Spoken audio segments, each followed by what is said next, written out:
नमस्कार दोस्तों, welcome to SG sociology. आज का हमारा टॉपिक स्कूल्स ऑफ क्रिमिनोलॉजी या अपराध शास्त्र के संप्रदाय से रिलेटेड है। और आज के इस वीडियो में हम बात करने वाले हैं शिकागो स्कूल ऑफ क्रिमिनोलॉजी या जिसे इकोलॉजिकल स्कूल ऑफ क्रिमिनोलॉजी भी कहते हैं के बारे में।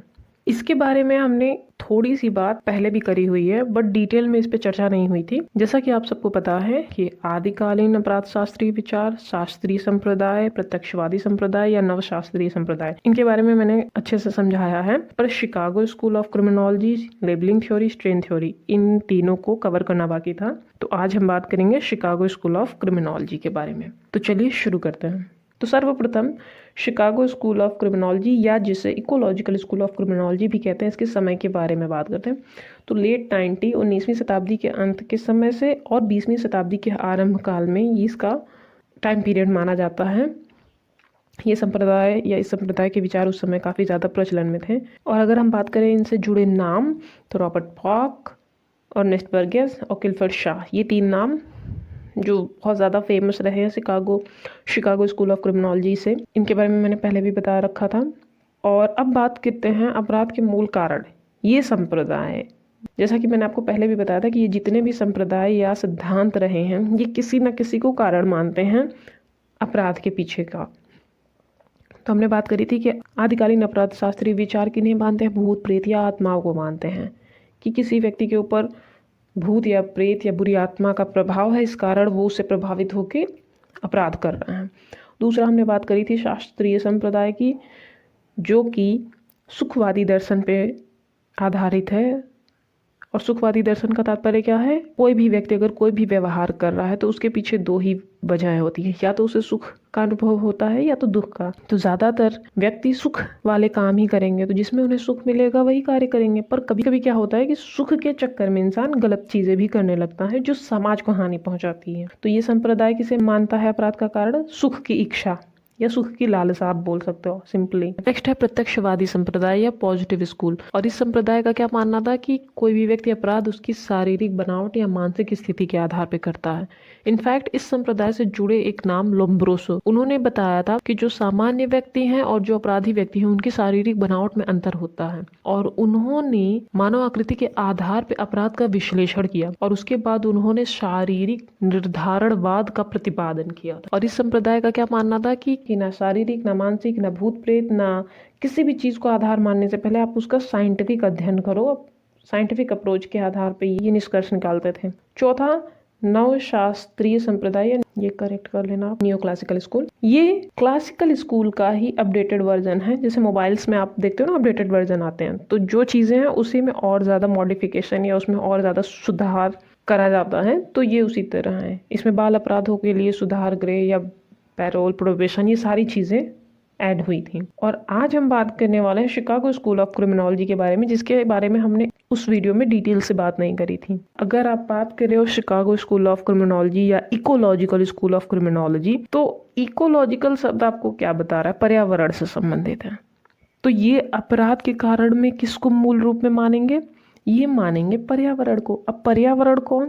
देखो, गाँव में नगरों की तुलना में कम अपराध होते हैं, तो ये अध्ययन करते हैं नगरीय पर्यावरण या नगरीय समाज के वातावरण का, वहाँ के लोगों का, वहाँ के माहौल का। उसके बाद इन्हें लगता है कि यही मेन कारण है। नगरीकरण ज्यादा होने से वहाँ पे पॉपुलेशन ज्यादा होती है, लोग ज्यादा रहते हैं, वहाँ पे जॉब्स भी रहती है, तो जाहिर सी बात है जॉब होगी तो लोग भी जाएंगे वहाँ पे।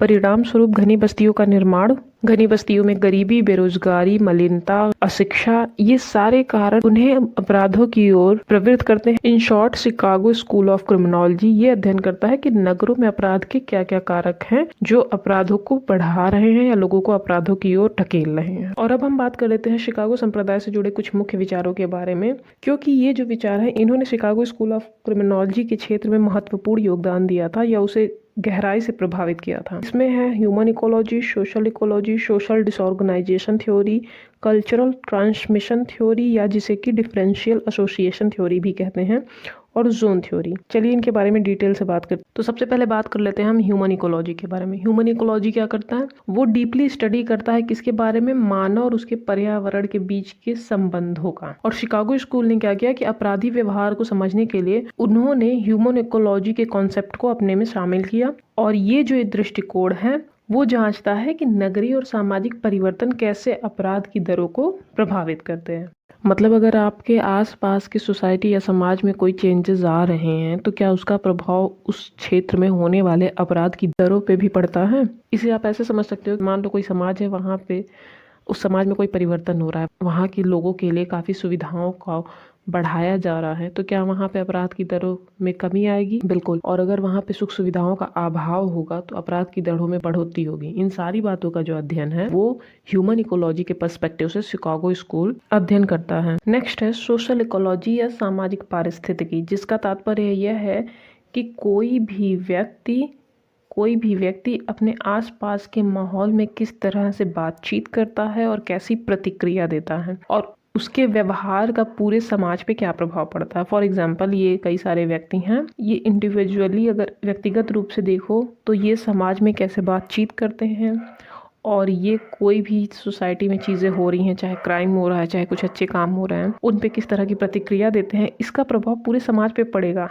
अगर अच्छे लोग रहेंगे तो अच्छा माहौल बनेगा, बुरे तरह की प्रतिक्रिया या बुरे तरह का व्यवहार होगा तो समाज का माहौल बुरा बनेगा। फॉर एग्जाम्पल, अगर किसी अच्छे पर्सनालिटी ने या सेलिब्रिटी ने या क्रिकेटर ने ये बोल दिया कि आप सुबह उठो, योगा करो, एक्सरसाइज करो, अपने लक्ष्य के लिए केंद्रित रहो, तो इसका समाज पे क्या प्रभाव पड़ेगा। हमारी सोसाइटी में, भारत में जितने भी लोग उन्हें फॉलो करते हैं, उन्हें लगेगा कि नहीं, इनकी बातें माननी चाहिए, तो उसका प्रभाव क्या हुआ, सकारात्मक प्रभाव पड़ा। तो ये सारी चीजें, इन सारी बातों का अध्ययन किसमें होता है, सोशल इकोलॉजी में। और शिकागो स्कूल ऑफ क्रिमिनोलॉजी अपराधी व्यवहार को समझने में सामाजिक और भौतिक पर्यावरण की महत्वपूर्णता पर जोर देता है। मतलब कि कौन कौन से सामाजिक और भौतिक पर्यावरण ऐसे हैं जो व्यक्ति को अपराधी व्यवहार की ओर ढकेल रहे हैं या अपराध करने के लिए प्रेरित कर रहे हैं। ये जानने के लिए हमें अपराधी के सामाजिक और भौतिक पर्यावरण का ज्ञान होना आवश्यक है। और वो कैसे होता है, हमें सोशल इकोलॉजी से होता है। और दूसरी बात, अपराध जो है वो परिणाम है अंतःक्रिया का। कैसी अंतःक्रिया, नकारात्मक या प्रतिकूल या विचलनकारी। सामान्य शब्दों में अगर हम कहें, अगर व्यक्ति अपने आसपास के व्यक्तियों या वातावरण के साथ संपर्क में आता है तो उसका प्रभाव उस पर पड़ेगा। ये तो सिंपल सी बात है।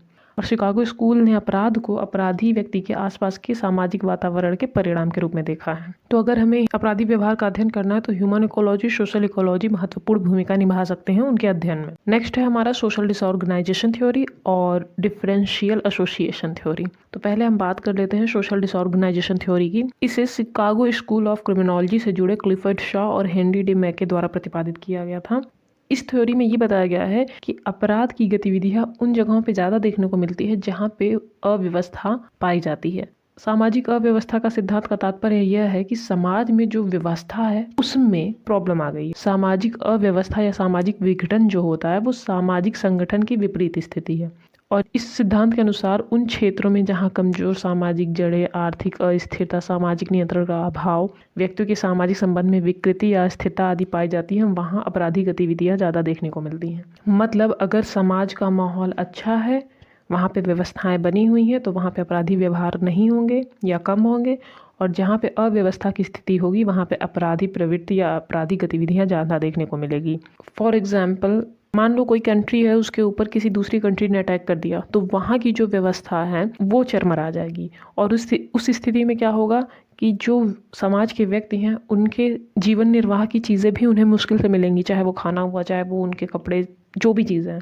तो ऐसी स्थिति में वो क्या करेंगे, या तो चोरी करेंगे, चोरी डकैती, मार पिटाई सब कुछ होने लगेगा। तो वो क्या हो जाएगा, अपराध की स्थितियाँ हो जाएंगी और उसमें ज़्यादा बढ़ोतरी हो जाएगी अगर वहाँ पे सामाजिक व्यवस्था में कोई प्रॉब्लम आती है। तो ये आपका हो गया सोशल डिसऑर्गेनाइजेशन थ्योरी। और नेक्स्ट थ्योरी है डिफरेंशियल एसोसिएशन थ्योरी, विभेदक सहचर्य का सिद्धांत या कल्चरल ट्रांसमिशन थ्योरी। इस थ्योरी को 1939 में सदरलैंड द्वारा प्रतिपादित किया गया था। और इनका क्या मानना था, इस थ्योरी में इन्होंने ये बताया है कि जो अपराध होते हैं वो सीखे जाते हैं। मतलब अपराधी जन्मजात नहीं होते हैं, अपराधी बनाए जाते हैं। आपने ये कोटेशन सुनी होगी, ये सदरलैंड की है। क्यों? क्योंकि अपराध जो है वो बाहर से, व्यक्ति जब समाज में रहता है, आसपास के माहौल से सीखता है। अगर वो अच्छी संगति में है तो अच्छे व्यवहार करेगा और बुरी संगति में है तो बुरे व्यवहार के लिए प्रेरित होगा। और बुरी संगतियां उसे अपराध की ओर ढकेल देंगी या अपराध की ओर प्रवृत्त करेंगी। और कल्चरल ट्रांसमिशन थ्योरी जो है वो भी इसी का दूसरा नाम है। उसमें भी यही होता है कि आपके आसपास के माहौल में अगर एक अपराधी संस्कृति बन गई है तो वहाँ पे आप उस संस्कृति के आदी हो जाओगे और आप भी अपराधी प्रवृत्ति में इन्वॉल्व हो जाओगे। जैसे संस्कृति हम सीखते हैं एक दूसरे से, अच्छी संस्कृतियाँ, उसी तरह बुरी संस्कृति अपराधी संस्कृति होती है और वो ट्रांसमिशन हो जाता है, उनका अपराधी संस्कृति का प्रसारण हो जाता है। लास्ट थ्योरी है जोन थ्योरी, जिसे कि शिकागो स्कूल से ही संबंधित अर्नेस्ट बर्गेस ने दिया था, जिसे संकेंद्रित क्षेत्र का मॉडल भी कहा जाता है। इस थ्योरी में उन्होंने शहरों को अलग अलग जोन में बांटा था और अलग अलग जोन के आधार पे उनकी सामाजिक विशेषताएं और अपराध की दरों के बारे में भी बताया था। उनका कहना ये था कि ये जो सेंटर में जोन है, ये चूंकि सबसे ज़्यादा डेवलप्ड एरिया होते हैं, मेन सिटीज़ होती हैं, तो यहाँ पे अपराध की दरें ज़्यादा होती हैं और यहाँ पे सामाजिक सुविधाएं भी ज़्यादा होती हैं। और जैसे जैसे आप सेंटर से दूर होते जाते हो अलग अलग जोन में, तो वहाँ पे अपराध की दरों में कमी होती जाती है। आज के लिए बस इतना ही। आई होप आपको चीज़ें समझ में आई हों।